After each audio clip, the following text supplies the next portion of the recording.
हमारे जमाने में साइकिल 3 चरणों में सीखी जाती थी। दोस्तों, हमारे जमाने में साइकिल जो थी वो 3 चरणों में सीखी जाती थी, क्योंकि उसकी ऊंचाई दोस्तों 24 इंच हुआ करती थी। वो 3 चरण कौन से थे, मैं आपको बताता हूँ। पहला चरण हाफ पेंडल हुआ करता था, दूसरा चरण डंडा और तीसरा चरण सीट होती थी। तब साइकिल चलाना इतना आसान नहीं था। दोस्तों, क्योंकि तब घर में साइकिल बस पापा या चाचा चलाया करते थे। हाफ या कैंची, दोस्तों हाफ या कैंची वो कला होती थी जहां हम साइकिल के फ्रेम में बने त्रिकोण के बीच में घुसकर दोनों पैरों को दोनों पैडल पर रखकर चलाते थे। और जब हम ऐसे चलाते थे तो अपना सीना तान कर टेढ़ा होकर हैंडल के पीछे से चेहरा बाहर निकाल लेते थे और क्लिक क्लिक कर घंटी इसलिए बजाते थे ताकि चलते हुए लोग हमें देख सकें और हमारे बारे में ये महसूस कर सकें अब लड़का बड़ा हो चुका है। आज की पीढ़ी इस एडवेंचर से महरूम है। उन्हें नहीं पता कि 8-10 साल की उम्र में 24 इंच की साइकिल चलाना जहाज उड़ाने जैसा होता था। हमने ना जाने कितने दफे अपने घुटने और मुंह तोड़वाए हैं और गजब की बात यह थी तब दर्द भी नहीं होता था और गिरने के बाद चारों तरफ देखकर अपना हाफ पैंट झाड़ लेते थे, कहीं किसी ने देखा तो नहीं। चोट से ज़्यादा दोस्तों, हमें चोट से ज़्यादा साइकिल की परवाह होती थी, कहीं उसका कहीं हैंडल या कुछ टूट तो नहीं गया। अब तकनीक ने बहुत तरक्की कर ली है। 5 साल के होते ही बच्चे साइकिल चलाने लगते हैं, वो भी बिना गिरे हुए। 2-2 फीट की साइकिल आ गई है और अमीरों के बच्चे तो अब डायरेक्ट 4 व्हीलर चलाते हैं।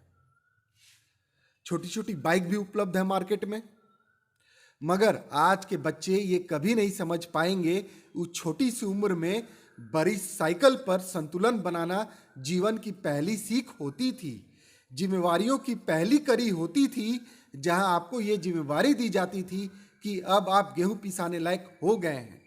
इधर से गेहूं की बोरी साइकिल पे लाद के जैसे तैसे लुढ़काते डुलकाते चक्की तक पहुंचना है और उधर से सीना तान के कैंची चलाते हुए घर वापस आना है।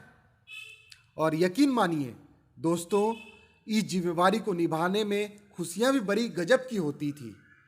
और यह भी सच है कि हमारे बाद हाफ या कैंची प्रथा विलुप्त हो गई। हम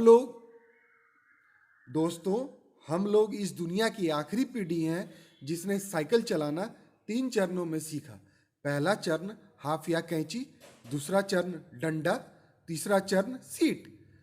हम ही वो आखिरी पीढ़ी हैं जिन्होंने कई बार मिट्टी के घरों में बैठकर परियों और राजाओं की कहानियां सुनी, जमीन पर बैठकर खाना खाया, प्लेट में चाय पी है।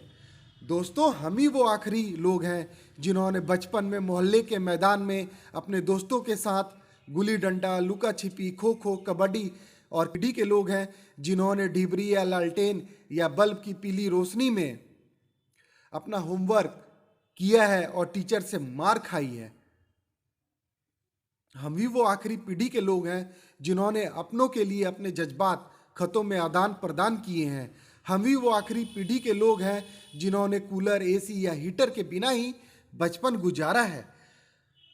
हम ही वो आखिरी पीढ़ी के लोग हैं जो अक्सर अपने छोटे बालों में सरसों का ज़्यादा तेल लगाकर स्कूल और शादियों में जाया करते थे। हम ही वो आखिरी पीढ़ी के लोग हैं जिन्होंने स्याही वाली दावत या पेन से कॉपी, किताबें, कपड़े और हाथ काले नीले किए हैं। हम ही वो आखिरी लोग हैं जिन्होंने टीचर से मार खाई है। हम निश्चिंत ही वो आखिरी लोग हैं जिन्होंने चांदनी रात में रेडियो पर बीबीसी की खबरें, विविध भारती, ऑल इंडिया रेडियो और विनाका जैसे प्रोग्राम सुने हैं। हम ही वो आखिरी लोग हैं जब हम सब शाम होते ही छत पर पानी का छिड़काव किया करते थे। उसके बाद